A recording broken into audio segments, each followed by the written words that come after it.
Yeah, thanks so much for having me. We can just go over to the next slide. Like Rebecca said, my name is Alia Azariah. I am so excited to be here. I have not been to Santa Cruz since I was 18, 17 years ago, which is wild to think of. And the last time I was here, I was deep in my exploitation, and so it's cool. I feel like it's very exciting for me when I get to go back into those places. Um, it feels like very um, redeeming to me when I get to step in as like who I am. I don't know. There's a bunch of woo woo in it in my brain, but I love it. So I'm excited to be here. Also, my husband is like a big skateboarder, surfer, and wears the Santa Cruz hat every single day. And there's stickers all over our house and all of these things. So it's fun to get to be here, and grateful to Rebecca for inviting me. I am going to talk about high risk case response. And I focus a lot on practice in my work and how do we really care for survivors when we interact with them, not in theory, not in the future, but right now in every moment that they need us to show up. And so that is what we're going to talk about. We can go to the next slide.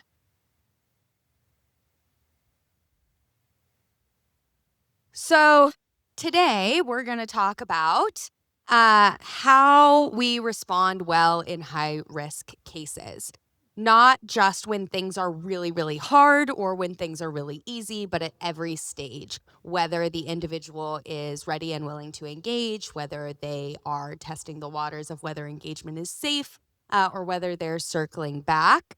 And the principles that we're going to cover: trust, readiness, harm reduction, express needs, safety planning.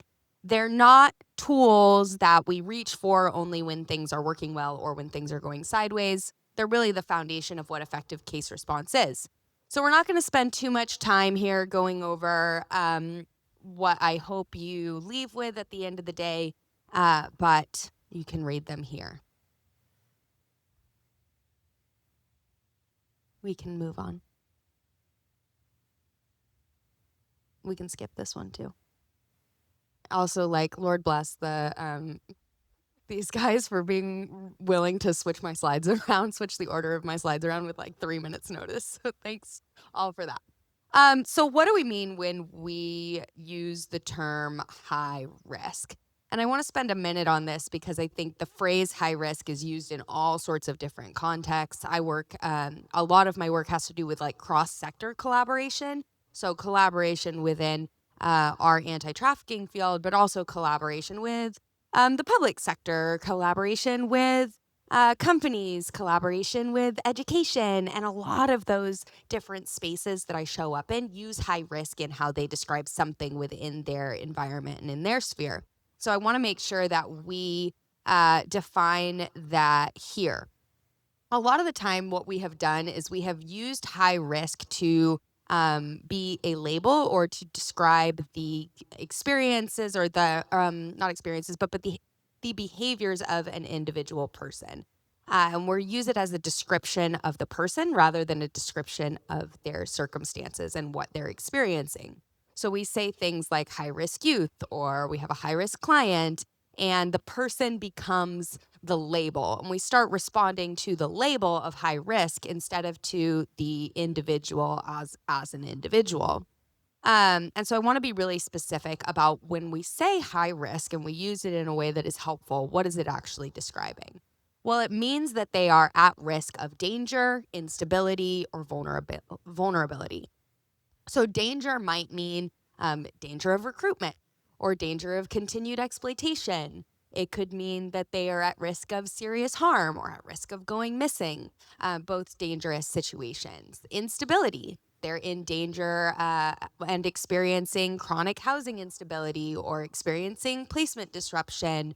They're experiencing unsafe relationships or environments, or they're at danger of vulnerability, experiencing coercion and dependency, or weak or mistrusted systems as well.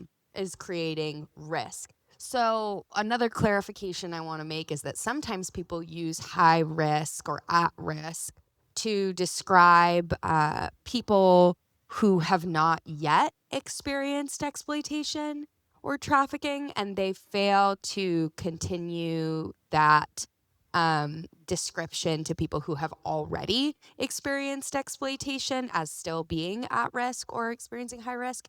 So I really want to be clear that when I'm using high risk today, I'm not using it as a character judgment, I'm not using it as a label or a case category, but as a description of the level of danger surrounding the person. So it's, again, like, it's important to say that high risk is not about what the individual is doing. It's also about what has happened to the person. Sometimes behaviors that somebody is engaging in are increasing their risk of harm, of danger, of instability, and of vulnerability. But usually those things are an output and not an input. Usually those things are an output. A behavior that is coming out of a circumstance that they're experiencing. And so I like to look at the circumstance as the thing that they are at risk of, or the thing that they're experiencing, and the behavior is the output there. So somebody may be navigating chronic instability. They may be navigating prior abuse or neglect or homelessness or placement disruption or unsafe relationships or unmet basic needs or low trust in services or adults or care providers. And when we talk about high risk cases in case reviews or in team meetings or in supervisions, we're usually talking about not their circumstances. We're usually talking about their behaviors and these high risk behaviors. They ran again, they went back, they won't engage, they won't follow the plan, they're non-compliant. And like I said, those behaviors are very real, and there is risk that come with behaviors. And they're very difficult to sit with as providers, who I'm going to assume are in this because you care about the safety and well-being of the individuals that you serve. But when we solely look at behavior, we're not looking at the full picture. If we only are responding to that output and not viewing the input as the thing creating the risk, we're going to keep getting the same results of low engagement with services, and honestly with increased harm that we end up being responsible for when we're not responding to the overall problems. We can go to the next slide. Sorry, I should have checked that. This is really where I meant to be. So some examples of that is, like, we might be responding to the running away as the high risk behavior. But what actually is driving it that we have ability to address are things like housing instability or placement disruption or no safe problem or no safe option. We might be responding to unsafe peers and a specific relationship that we feel like needs to be addressed. But what really is driving that is prior abuse, things that someone learned from that abuse, neglect that they'd experienced, a lack of safe community, a lack of safe relationships in their life, a lack of self-esteem, all of these things that prior unsafe relationships have taught them. We may be responding to survival-based behavior that like trading or exchanging or returning back to exploitation to get basic needs met.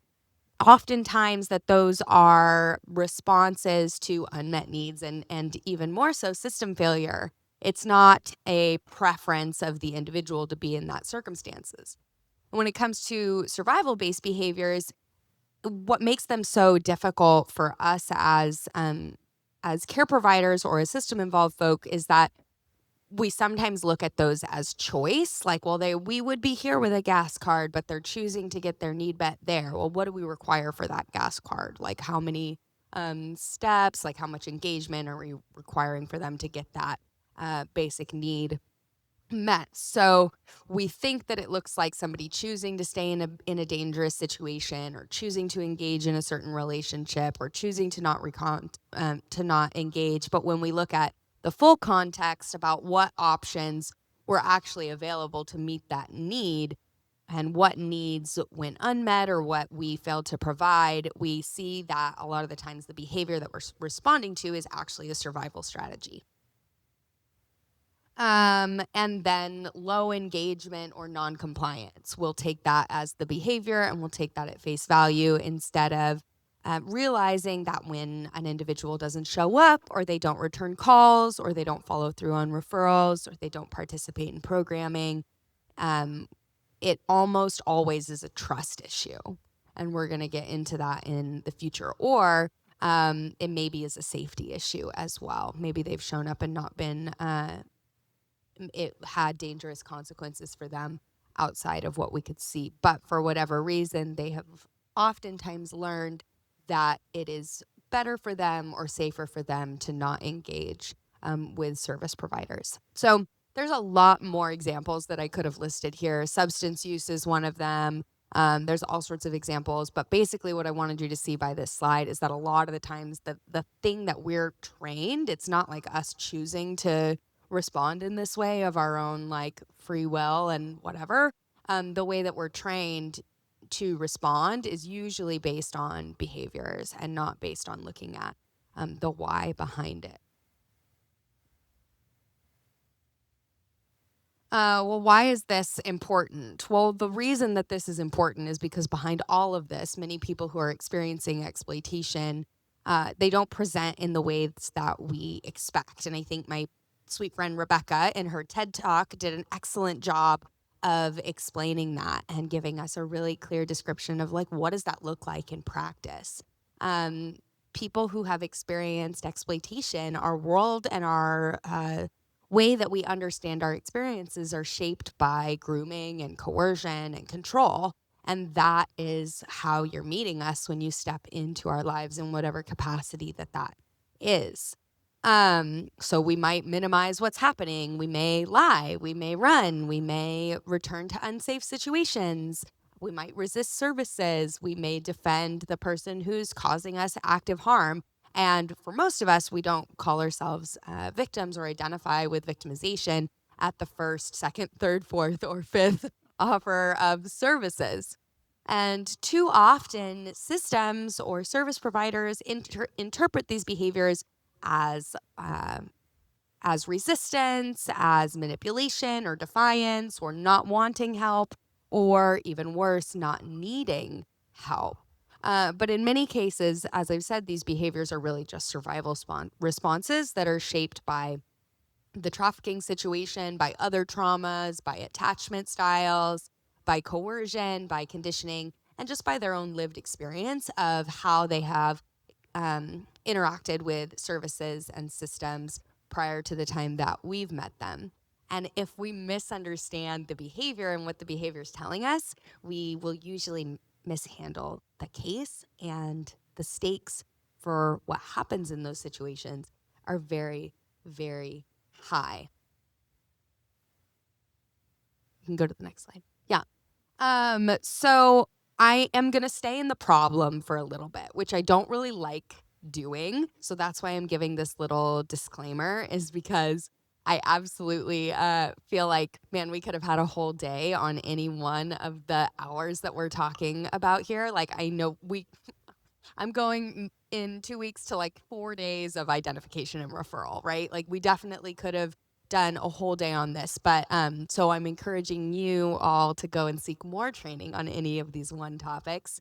But the reason that I'm staying in the problem is because I want you to understand what's at stake, and I want to name some of the things that we've gotten into the habit of doing as people who respond to high risk cases, so that we really have tangible thoughts around like, okay, yes, that is, I feel like that hasn't been working. Thank you for saying it hasn't been working.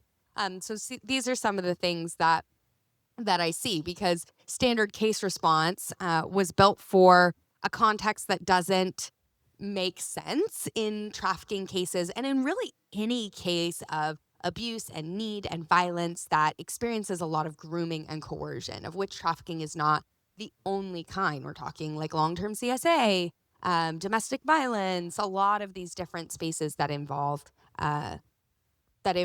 grooming and coercion. They're not as cut and dry as we would like them to be. So standard case response assumes that a client can assess their own risk safely. But when we look at coercion and we look at the complications of having somebody who has experienced maybe long-term or abuse or exploitation, we know that in those environments, usually danger has been normalized and risk doesn't register the way that a provider or somebody that has grown up or experienced a lot of safety might expect. When somebody's been living inside of threat for months or let alone years, their nervous system has adapted to live in that environment. So the things that would trigger you to say, like, I'm unsafe, would not trigger that person because those alarm bells have been quieted, or they've been taught to ignore those alarm bells in themselves. So standard case response would also assume that disclosure would be a matter of willingness. Well, if you want this to stop, you will tell me what is happening to you. And you will tell me that this person is a bad guy. But in a coercive context or somewhere that grooming has been involved, disclosure often feels like betrayal. It might also trigger retaliation and put that person at risk. And it simply just might not feel relevant even to the person's current survival priorities. Like that's great, but how am I don't worry about him. Don't worry about her. Don't worry about them. I'm trying to figure out what I need right now. Why do you keep asking me about this person? And it might not be the number one thing on their mind. Likely their safety is the number one thing on their mind. Standard case response also usually assumes that if somebody is refusing services, that they don't want help, or they don't want change in their life, or they don't want something different, or they don't want safety. But in a context where grooming or coercive is present, refusal might mean that help feels more dangerous than the current situation. It is often a very rational assessment of them to think that way. And it may be wrong, but it's not irrational. Um, Standard case response also usually assumes that engagement is possible if we just offer the right puzzle piece of services, or the right combination of services, or the right number of services, or if we throw the whole kitchen sink at them. But in a coercive context, it might just be that the situation itself, the circumstances that are going on, engagement just might not be possible inside of those situations. Maybe the person is being controlled, or maybe they have like children that are at risk. There's different reasons that they may feel that they're not fully free to engage in services, regardless of what is offered. And finally, standard case response usually assumes that safety planning requires full cooperation to the safety plan. But full cooperation in these kinds of cases may not be possible for that individual. And partial engagement still matters. It should still be celebrated. It should be facilitated. And that's my whole point with this is like to understand the way that specifically the experience of coercion, which is manipulation tied with grooming and control, influences standard case response for high-risk cases that involve exploitation specifically. Because I think we usually separate like circumstances from the experiences of that individual. And we need to understand that coercion shapes the coercion that person has experienced, whether it's labor trafficking, sex trafficking, CSEC, it shapes the way that person shows up for our services and the relationship that they have with us as service providers. So what happens when we don't do this well? What does it look like? Like I said, I'm going to stay in the problem for a little bit. So bear with me for a minute. And again, I'm going to assume saying this with all the grace in the world. I'm going to assume that everybody is in this room because they care. I'm going to assume that everyone is here to learn more. And that's not in question. But what I'm sure you've learned and that I've learned is that caring just has not been enough to prevent harm. if the frameworks that we're working inside reward compliance and engagement, and they punish survival behaviors on the side of our clients. And every time that we make a mistake, or really every time that we do anything, when it comes to caring for a client, we're sending a message, and that message is never neutral. And we can either be very intentional about the message that it sends to ensure that it is increasing that person's safety, increasing their trust, increasing their um, no, positive understanding of who we are and why we're there, or we can be unintentional about what it sends and still send a message. But that message we then are not creating to be positive on that individual, and will likely be negative and never neutral. And we can't control that some of us work inside of organizations that have certain standards put on us as far as graduations, time that a client has spent, like amount of therapy sessions that they've gone to, high school attendance, and different things that we can't necessarily control, but we can control what the interactions that we're responsible for look like with that person. So I'm not going to go through every single one of them. Rebecca, remind me, what time do I have until? 12:30. Yeah, I'm not going to go through every single one of them, but I will make sure that Rebecca has all of these slides. But maybe I'll go through a couple. Demanding disclosure before trust is established. So I'm going to give a couple of examples of this. So I'm sure a lot of people think like, oh, law enforcement when they think that. And yes, totally. But we also do that with a lot of service providers. Sometimes when a client comes for services, we ask them to describe their trafficking experience, and then if it doesn't meet the federal definition of trafficking in the way that they've described it to this person that they've never met before, we refuse to offer them services. When we do that, we go like, okay, honesty, yeah, it can cost me control over my narrative. It can cost me my engagement. And it can cost me help. And so, whereas if we had established trust, it would have sent a very different message. Another one that I see often is like referring from express need to the real issue. So for a lot of us, our initial responses to cases are like a checklist. So we have to get certain information, or we have to like offer this specific service. We have to figure out like, do they need shelter? And the person saying, I need my phone. I need my phone. I need my phone right now. There's somebody I have to contact immediately. But we're trying to like check the box of the service that we provide instead of figuring out, okay, well, who's responsible for getting you back your phone? Making safety plans without the person's input. How many of you have ever been in an MDT for a youth specifically? So a few of us. Gosh, I'm not gonna get on that. I'm not gonna get on that today. But there's a lot of spaces where we're sitting around talking about people and what is expected of them when they're not even in the room, and yet we hold them to the standard. And so we're telling them, okay, this is about like what the system wants for you, or what those people want for you, what they want for me, and not about what I want for me. Responding to return with frustration or consequences. Man, like, you know how worried we are about you, or carceral consequences for returning. What message is that sending? It's definitely not like, oh my gosh, look, these people were so worried about me and they care so much about me. It's, I shouldn't have come back here. I shouldn't have reached back out and asked for help.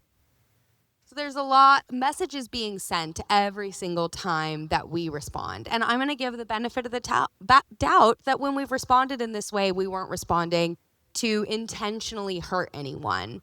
But they're a reflection of the frameworks that we're working inside of, in our caseloads and the systems that measure success by compliance and like closure, and not by what the individual actually needs to reduce harm and risk in their life. Because the thing is, clients do not, unfortunately, experience our intention behind our interactions with them. They experience the actual interaction that we have. That line was too good to just not leave it out when I said it. Okay. You can go to the next one.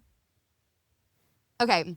So really, what's at risk? Yes, I think I've said a lot about what's at risk, but it matters when we understand that these circumstances, when we get them wrong, are never neutral. They don't just fail to help, they actually cause harm in the moment. And they don't live in a vacuum. The harm does not reset when they meet the next service provider in the next stage of their journey. They accumulate, and they have learned based on their interactions with you and who came before you the next time that they are brave enough to reach out for services, or they're interrupted with services in whatever environment those reach them. And so the pattern that I want people to see is that when an individual who is at experiencing exploitation or is at high risk of ongoing exploitation touches a system, a care provider, whether that's child welfare or law enforcement, a program, a school, a healthcare agency, a crisis responder, the interaction is influenced by every prior interaction with such systems before that. They learn something from each of those, and that lesson does not fade. And every time it happens and it's done without intentional response to have a good and positive interaction, the person becomes harder and harder to reach. It becomes more and more difficult for them to rely that the system will catch them the next time. Not because they're more resistant or because they want less for themselves, but because they're more informed and because the message that we have sent them has stuck.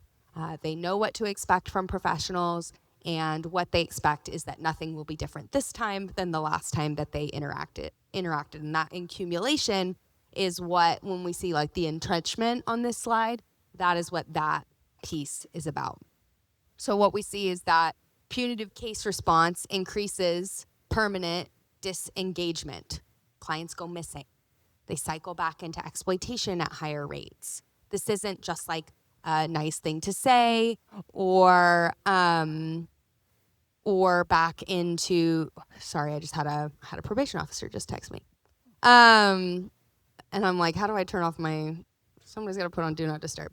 This is documented. This is what we see. Anybody in here who has worked with clients for any amount of time can tell you that the more punitive the case response, the more disconnected from that system the individual is. And this is how we respond to running, how we respond to their return, how we respond to not wanting to receive services. This all shapes the trajectory of how they will respond in the future. Like I said, system contact without meaningful engagement, it deepens the entrenchment in the harm. So being seen by the system and not reached or cared for by the system teaches individuals that help is not coming or that help does not exist. And it confirms the worldview that many of their coercive relationships have built, and that the systems are not for people like them. I was talking to Rebecca about this last night, that I think and I get that question all the time of how do you handle the hard stories from the kids and everything they go through? Hearing about their exploitation sometimes does really bother me, but very rarely. I can sit with a kid through an experience of sexual assault. I can sit with them through their experience in exploitation. I can sit through that. The thing that is so hard to walk with is the system failure and the professionals who should have known better saying something just completely out of line. Watching a kid get failed. I mean, traffickers do what traffickers do. Buyers do what buyers do. Shitty, excuse me for cussing on stage. Bad parents do what they do. But a social worker saying a specific word about a kid, a police officer saying a specific word about a kid, a juvenile justice complex acting in a certain way, a service provider saying a specific thing about a mom who's experiencing exploitation. All of these things, those are the things that are the hardest for me to hold. And those are the things that I hear the kids bring up over and over and over again when they're talking about their experiences.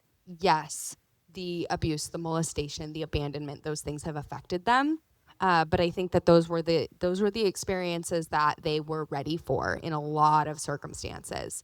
And so these are really.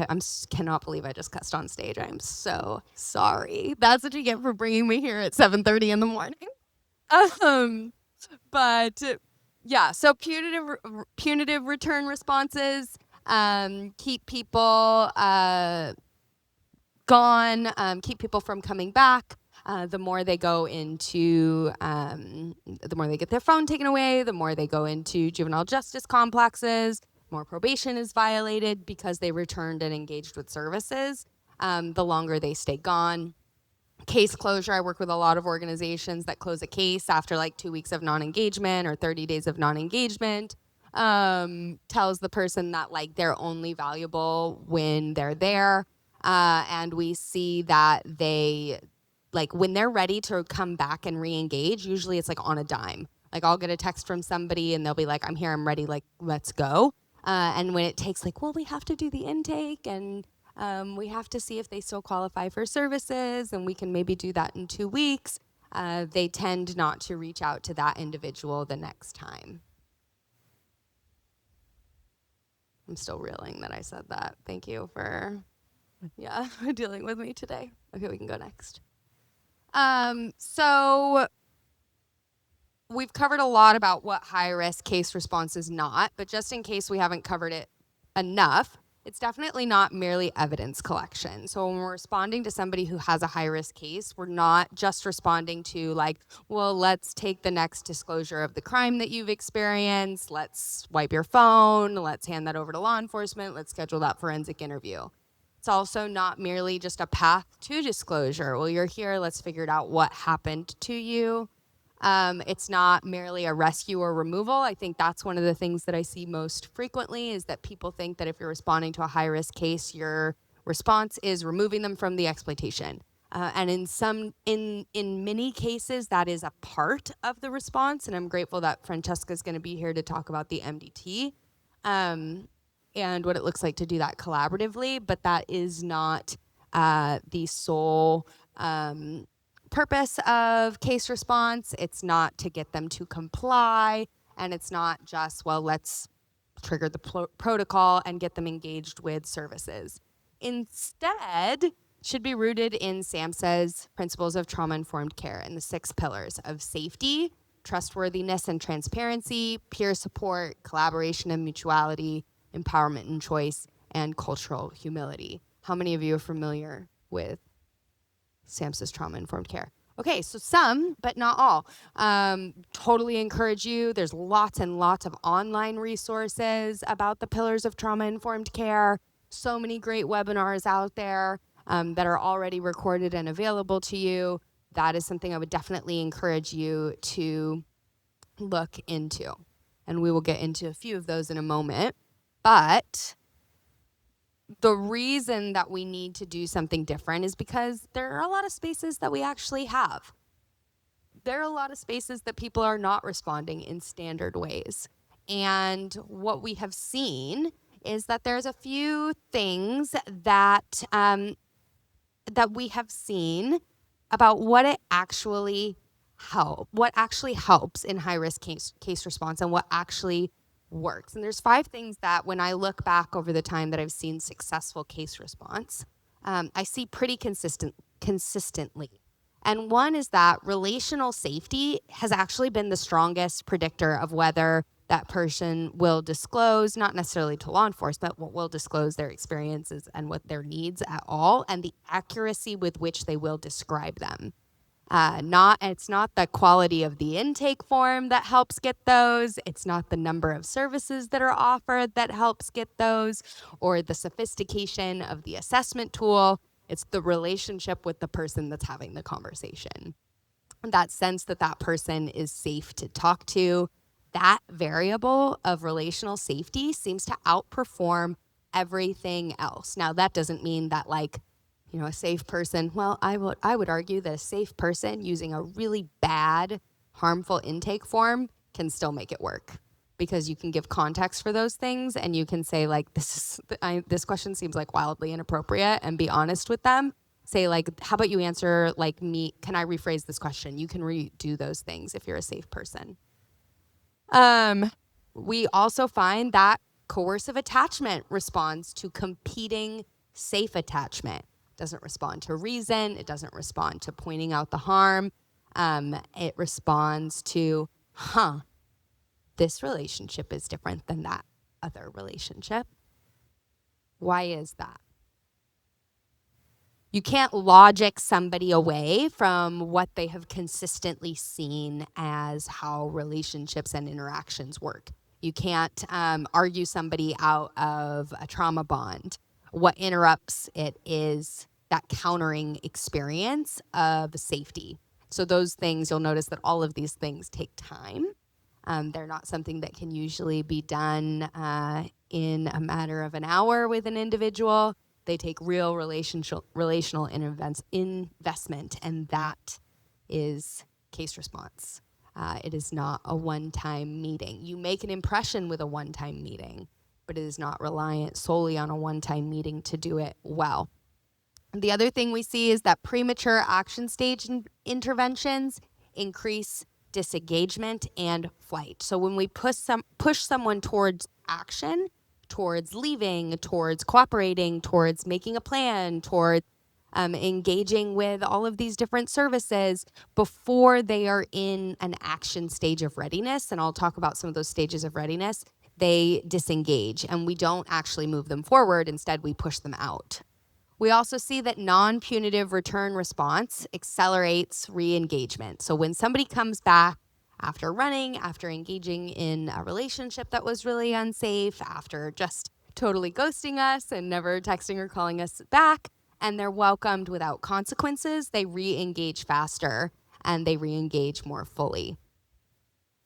And with consistent professional contact, that's one of the strongest predictors of eventual self-identification, with somebody who stayed, who kept calling, who didn't close the case out, who showed up the same way, whether the client was having a good or bad day, that relationship is eventually what created the conditions for, okay, I'm starting to see that maybe this person is not everything I thought they were, or maybe they're more than what I initially responded. And sometimes I get the response from people of like, you're just a bleeding heart, or you just want to like us to baby people.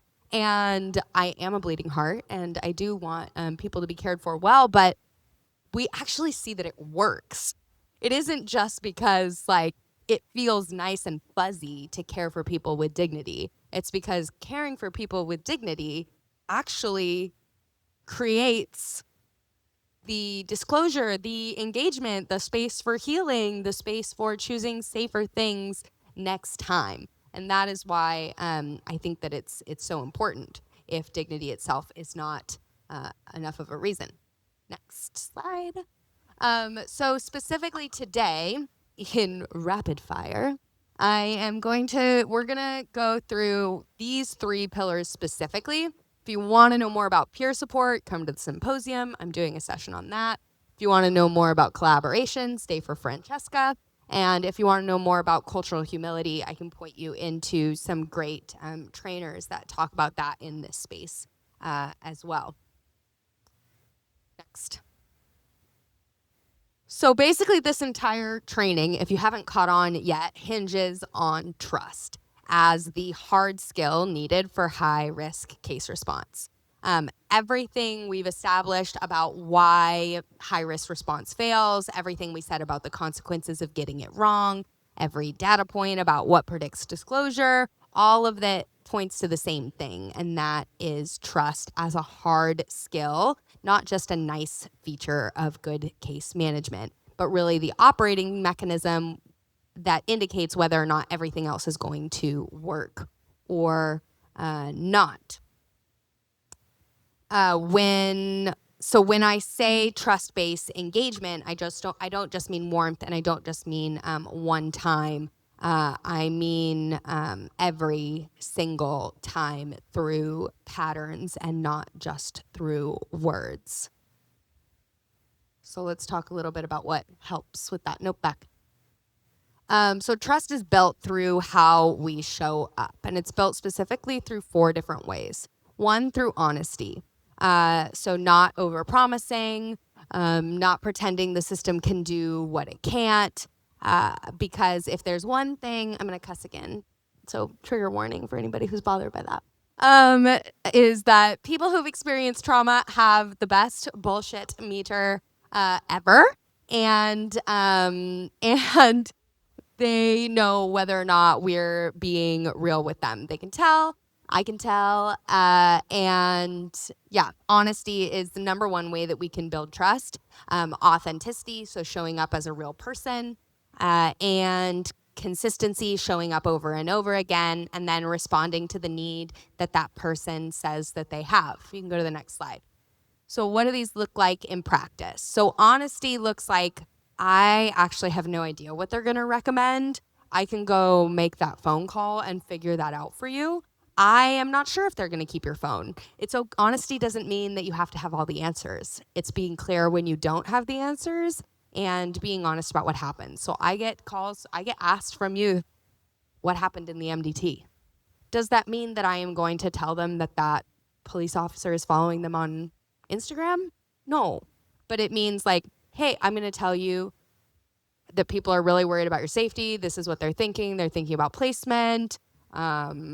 Your grandma has some concerns about your safety. I'm going to disclose honestly as appropriate. But it also means that I'm going to say things like when I get a call of like, I just need my phone back. Can you get me my phone back? Girl, I do not know if I can get you your phone back. That might be evidence. I can call and I can ask them if they're going to like be filing a case, in which case they will probably keep your phone. But I can ask, but I don't have the answer for you on that. And that is okay. Authenticity, the more authentic you are, the more permission you give that person to be authentic to themselves. So me, I am like a multi-ethnic girl from the Valley. So I talk like this. I get a lot of comments on things online talking about how I have vocal fry. And I'm like, I'm just from the Valley. That's where vocal fry is from. But that's how I show up. I call my clients girly pop, and like that's how I am. It would be weird for me to show up in any other way, and that means that they can show up as that they are. Now, that doesn't mean that I don't also have boundaries and that I don't show up professionally. Doesn't mean that if they're like, hey, can you 3-way call in my boyfriend, that I'm like, girl, I'm not doing that. That's crazy. And I think that sometimes I have to be more clear with my boundaries than I would be if I didn't show up authentically, because they're not used to service providers showing up authentically, so they don't know what the rules are with somebody who like is being real. So they will ask, and then I will say, yeah, dude, I'm not dropping you off at your boyfriend's house. And they can be like, oh, okay, sorry. And that's fine. Consistency. We got into a fight on Tuesday. We got into a fight. You argued with me on Tuesday and you called me mean names. But I told you I'd call you on Thursday, and it's Thursday, and here I am calling you. Instead of following up only when I have to the next time, but actually doing what I said. And apologizing when I'm not. Some of us have really large caseloads and we didn't get to that phone call, and owning it and saying, I'm so sorry, I did not. Here's when I will get that done. And then responding to their expressed need, not the need that is on our checklist, not the need we're being pushed for, but responding first to that need. Okay, you said you needed a new ID. That was really important to you. Or you said you wanted to know, what was going on with your grandma. Or you wanted to know, what the status of your case was. Here's the information about that so that you feel like you have closure there. Do you have space to talk about this other stuff? So that's what trust sounds like. Moving to the next pillar of empowerment and choice. Because trust is, like I said, the core of this training, but it is for the purpose of actually being able to do some work with that individual and being able to get to what they need and have that conversation in a way that they can disclose safely and honestly with us at every stage of their readiness. Oftentimes we're like, well, we'll engage when they're ready. But readiness is actually not, in high-risk case response, the person's problem, the client's problem to solve. It's our problem as service providers to figure out what response do we have in our arsenal to respond to this person with where they're at today. And so I'm sure Francesca will talk about things like this, but like that is why we need the MDTs, because nobody expects you to be all things to all people. But maybe if they're at a certain stage of readiness, they're better served by the services that are provided by this place and not by you. So how many people are familiar with the stages of change? Okay, so a good chunk of you. So we won't go too deep here. But the way that we show up and how we offer services or the services that we provide can change. It's okay for them to change based on what that person is expressing that they need. And so we see that people cycle through pre-contemplation, contemplation, preparation, action, and sometimes and often relapse, and that it's just part of the process. And being able to show up and meet the person at whatever stage that they're ready, at whatever stage of readiness that they're at, allows us to stay in their life and continue to be a safe and supportive person. No, stay back. Go back. Go back. Thank you.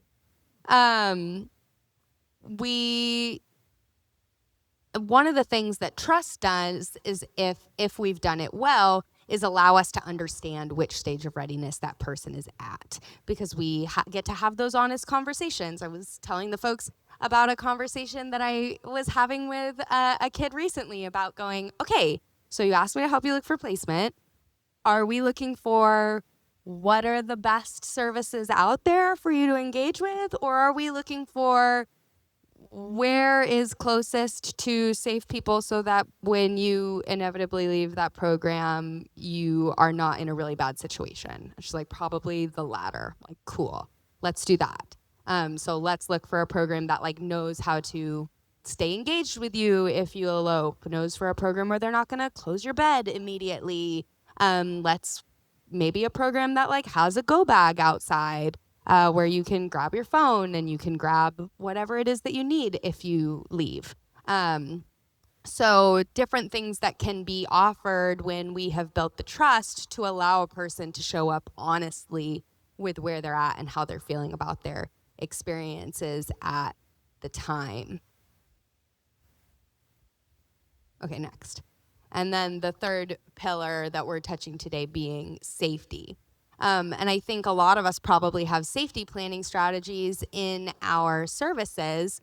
And it's a lot of the time when I sit and I do these, not when I'm like the person doing them, but when I'm like a support person in the room and there's an agency doing a safety plan, it seems like they're often talking about like what's going to happen to that person in crisis. And that's important. It's great to know like what do you need when you're in an active state of crisis. But I see that a lot of the time we forget like, well, what do you need on a daily basis? What do you need today? What do you need tomorrow? What do you need to, like, when you eat? What do you need when you go to the bathroom? Like, what do you need just to function in life? What helps you create, like, what helps create safety in those different environments? Because the reality is that for most people that are in high-risk situations, intervention with services is not getting them immediately onto the other side of danger. We're still in the middle of the danger. And so our safety planning has to work today, it has to work tomorrow, it has to be adaptable, it has to be able to go back to that, it has to be able to be changeable. And the next 3 slides are really going to be about safety planning. And again, gosh, I probably could have done an hour on each one of these pillars. So if you were paying attention to Soleiman, this triangle should look familiar with you. I'm so glad that we get to bring up Maslow's hierarchy again, because I bring it up in every single one of my trainings. And when I'm talking about Maslow's hierarchy, I am not talking about it as like, what do we need to get to this stage of self-actualization? I am pointing out like the different levels as diagnostic tools. So the question that I'm asking through this slide, and is if there's any slide that you like took today as far as like, well, then how do we actually put something into practice? It would be this one. And sometimes I actually bring out Maslow's hierarchy with my youth to ask, like, what level of the pyramid does the person feel like they have the most need in right now? Because that is where our case response really has to start for that person. So if somebody's physiological needs are unmet, if they have needs for food, needs for shelter, needs for sleep, for health, for a charged phone, that is where their attention is. You can't address safety from exploitation with somebody whose phone is dead and who hasn't eaten today. I do a lot of training law enforcement, and one like really big example of this that I'll see is like after a like an operation, and the individual is really stressed about their phone, and law enforcement doesn't quite understand that on the other end of that phone is somebody who has told them that they have to like pick up every 30 minutes in order to like check in and tell them that that they haven't been picked up by law enforcement, essentially, or that they're still alive from that last buyer situation. And law enforcement is asking them to disclose, or people are asking them if they want services or to go into housing, but they're like, my trafficker is calling me in 10 minutes, and you're probably going to let me go from here, and I likely don't have anywhere to go after this, and I'm still going to be back in the situation, and now I'm going to be in physical danger because I didn't answer their phone.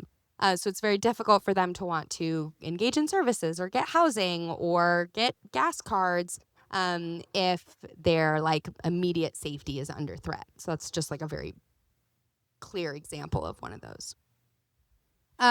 So if belonging and self-esteem are somewhere that someone is really lacking in, then their exploitation, then the coercion that they've experienced within their exploitation is likely very deep, and that offer of connection, of mattering to somebody, of being seen is driving a lot of their experiences.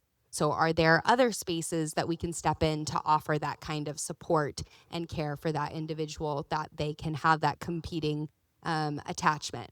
And so the diagnostic question is not like, where do I want this person to be, or what services do I want this person to engage in? It is, where does this person see their biggest unmet needs living on this pyramid? And so that's why effective case response requires that empowerment and choice, because it's only effective if it is described by the individual who needs the services as seen as helpful for the most immediate need of the person. So when a client is reaching out and saying that they need food, or they need a phone, or they need a ride, they're not like avoiding the real issue that we might see as the most immediate issue, being like the abusive situation, or the trafficking, or the substance abuse. It's what they are seeing as their biggest unmet need in the pyramid at that moment. And so it's also our biggest opportunity to intervene and to show that we are trustworthy and that we care about the things that are important to them. So safety planning, next. Thank you. Is where the principles that we've been covering really become concrete in practicality and how they show up in something that we can actually offer. instead of just the way that we interact. And it's also where a lot of the time the work breaks down, because the gap between how safety plans are supposed to work and how they actually work and get done inside most systems it's enormous. It's a very big gap. Most safety plans that I've seen in the field and that I've seen done are often not built for the person. They're built for the file. And a professional sits in a room with an individual and goes through the safety plan. It has a lot of boxes that get checked. It has some questions that get asked, and then it gets documented and filed away. And the plan oftentimes has a lot of great language in it. There's actually a lot of great information in a lot of those plans. Sometimes the client is very honest about the things that help and don't help in those plans. But the minute that, and it oftentimes has safe contacts, it has hotline numbers, all of these great things in like, if it's done well, could be really, really helpful. But the client walks out of the room and the safety plan goes in a file and it's never looked at again. And it's not because like we don't care about the person's safety, or even because we don't care about the things that they said, but because the plan just wasn't built for how we do things in real life and what actually happens when somebody is in crisis or needing safety. It was built for documentation requirements. And so that's why the 3 principles on the top of this slide matter the most, because collaboration means that the person's input drives the plan. It's not the professional's idea of what should be in it. If you're filling out a safety plan and the person is watching you write, you might not be able to be fully present. Now, obviously, we have to write these things down somehow. So I'm not saying that you completely shouldn't write. But what are you doing to make sure that you're fully present in that moment and that it's like a real conversation where you guys are thinking about a solution? They should definitely be the ones telling us what goes in the safety plan. I think that in a lot, now granted, maybe I just get to work with great service providers, but I think a lot of us have moved away from just writing it for them. And we are at least talking to them about what goes in it. But I think we need to bring them into that more, talking about situations. What are your risks? What do you see as your risky behavior? What do you see as this environment that you're in that is causing you harm? What do you actually do when you're in a crisis, in here with services, but also out there when you're in the real world and you're in crisis? What do you do? What are your strengths? What are your weaknesses in those situations? You can do safety planning over the call with somebody who is on the run and in active exploitation. It does not have to be in a room with a spreadsheet. Yeah. And realistic, meaning that the plan is based on the person's actual life, not an ideal life. That means that it has to change for the individual. If your plan says go to this shelter and the person knows that that shelter requires sobriety, that they're not in the stage of change to maintain, or it requires cooperation with law enforcement that they're not ready for, or if it's in a location that they know is unsafe for them, or there's somebody there that either works there or lives there in the shelter as another client that's unsafe for them, then the plan isn't realistic. It's aspirational.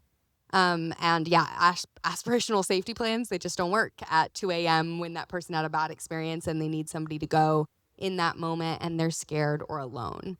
And so the test for every item in the safety plan is, can this person actually do this in their circumstances right now? So if I'm talking to, and I bring up youth a lot because that's just who I work with, but this works with every person. If I'm talking with a youth who is away from placement, who is living in a hotel, who's experiencing active exploitation, and we're talking about a safety plan, and my safety plan is go to this program in Atlanta that seems great, that they can't call me at 2 a.m. and I get them on a plane to Atlanta to this program. Like that doesn't work. That's not an actual safety plan. An actual safety plan is like, where is your phone going to go? Do you have an extra phone? Where, like, are you sharing your location with somebody that's safe?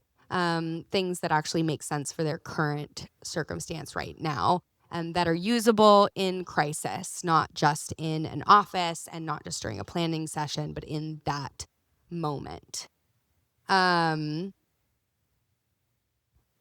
And so the tools on the bottom half of this slide are there because they can work in a lot of different circumstances. Some of my favorite are memorized phone numbers. Again, I work with youth.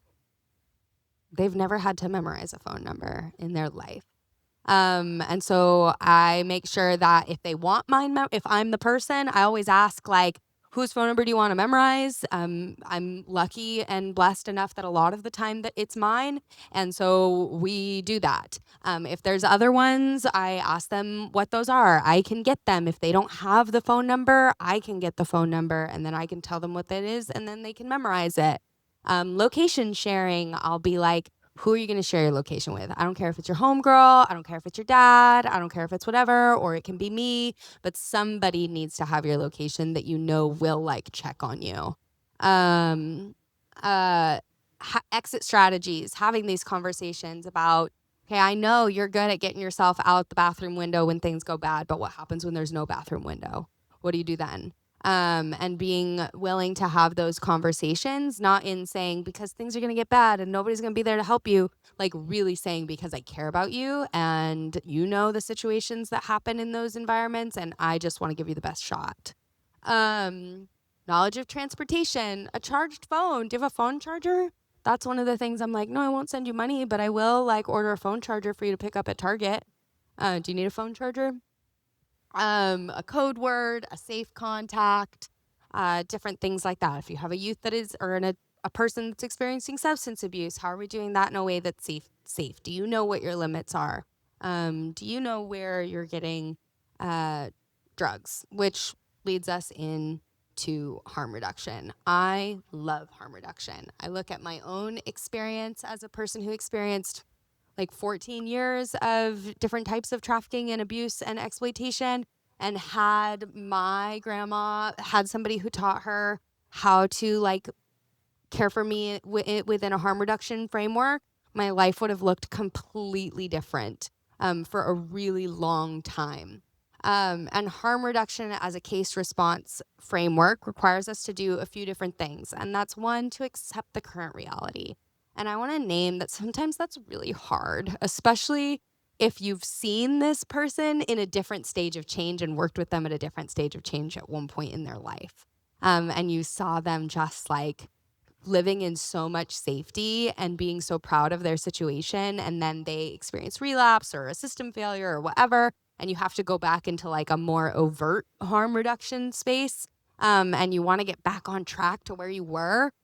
But to really do harm reduction in a way that is helpful, we have to accept the current reality of what that person's needs are and meet them there and not where we want them to be at every stage of readiness. The other thing is harm reduction has to reduce immediate danger.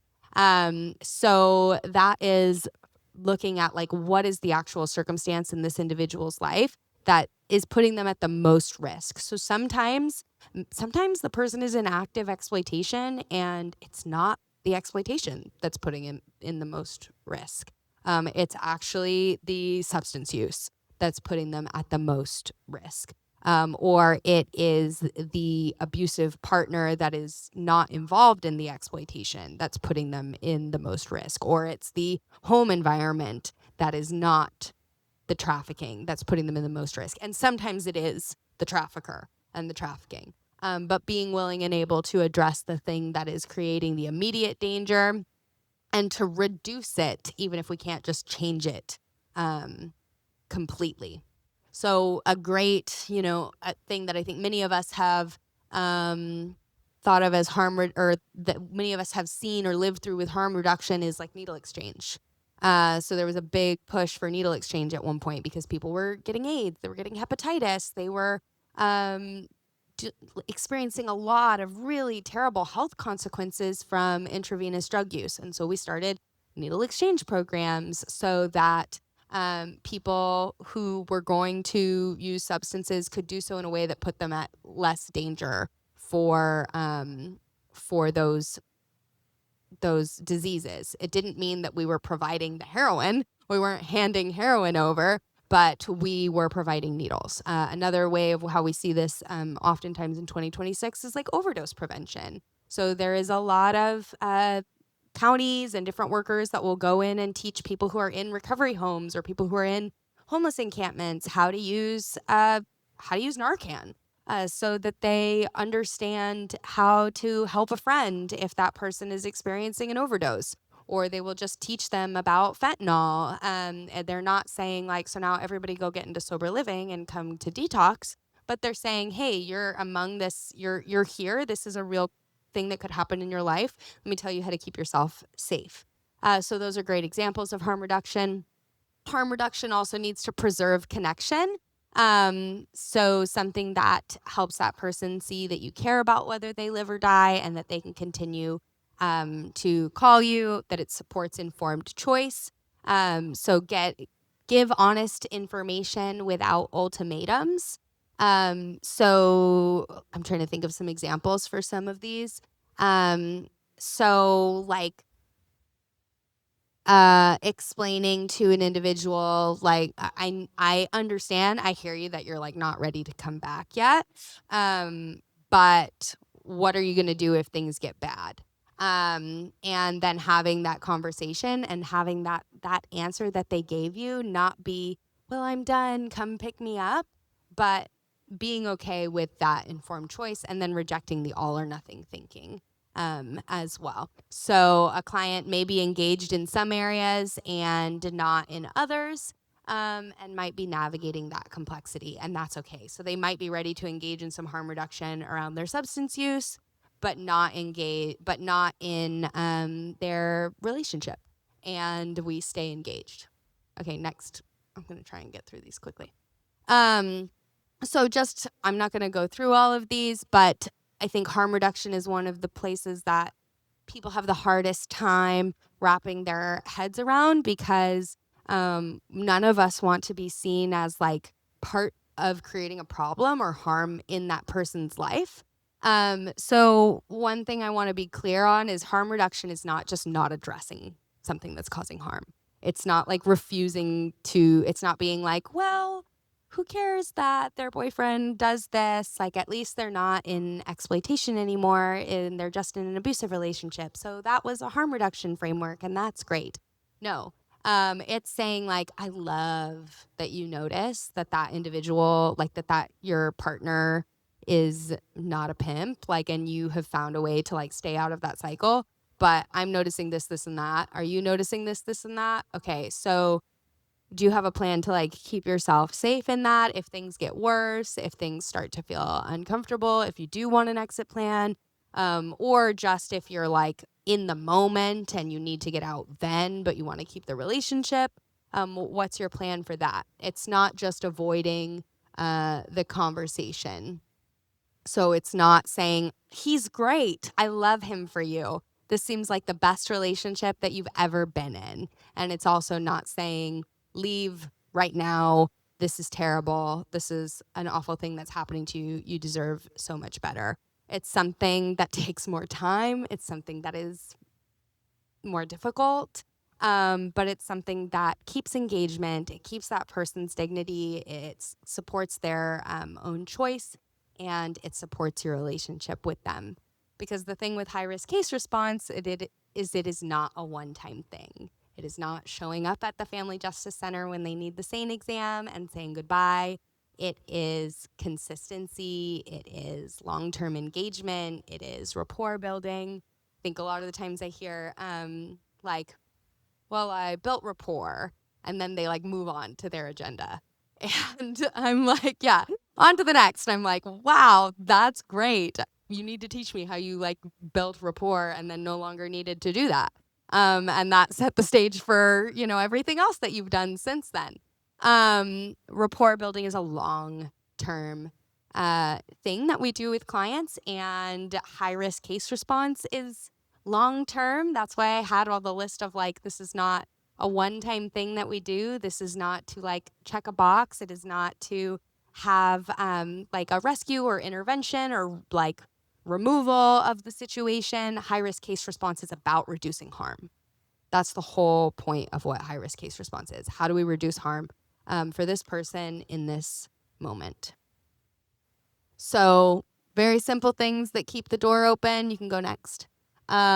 Is when they walk away thinking, this person is honest with me. Or they walk away thinking, I don't have to pretend or perform or lie to be cared for. Or when they think, what I actually need, what I need mattered in that interaction. Or when they said, coming back was safe. Or they said, I actually got to have a say in what my safety looked like. Or that person is still here.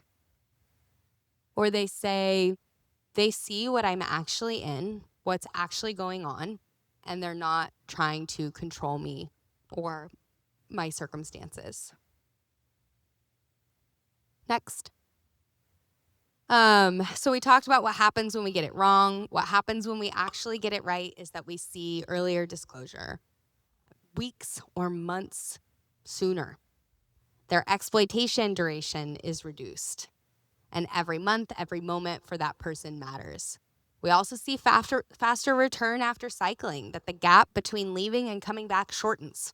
We call this the upward spiral, or that they have sustained engagement during that return to exploitation. We also see that there was one safer decision made inside of a dangerous situation. Maybe they stayed in contact. Maybe they used one substance over another, or they used it in a different way. Or maybe they had a different type of relationship with their exploiter, or they were exploited in a different venue, different things that made one safer decision, or they shared their location. We see that protective factors get built. They're surrounded with more protective factors. They have a trusted contact. They have a memorized phone number. They have a location they know is safe, or a small infrastructure that was built that actually had real consequences in the way they showed up, positive consequences. And that their self-identification shifts, not because it was pushed on them or forced on them, not because punitive contact happened, but because consistent non-punitive contact gave it room to happen on their timeline. It's amazing to me the way that I have seen people be willing to identify with their situations as coercive when they were given the space to identify that there were good things about that person as well, that they were complicated, that they were abusive, but that they were complicated. And a lot of those self-identifications happened because of positive engagements with service providers that made space for them to show up as they were in that moment. Go next. So just a few things to think of is like, as you're walking away from today, and I know this was a lot of information. I wish that I could have spent like 20 minutes on each one of those pieces, one of those slides. We probably could have spent an hour on a lot of those different things, but to think like, if we take just one slide from today, what is one thing that we would do differently interacting in our next high-risk case with our next client whose environment is very high risk? Because these small shifts really do have the ability to create larger change and great impact. And what is at risk is whether somebody ever comes back to services after you and after us.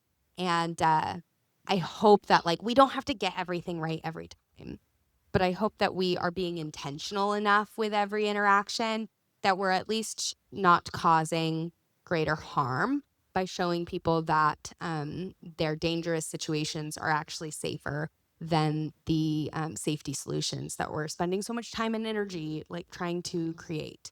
Because if we can flip that switch, if we can show them that despite coercion, despite the grooming, despite their previous experiences with other service providers, we actually will be here with a safe person, a trustworthy person, a belief that what they're saying matters to them actually matters, that they'll re-engage at some point, and we'll have the opportunity to meet them there. So thank you.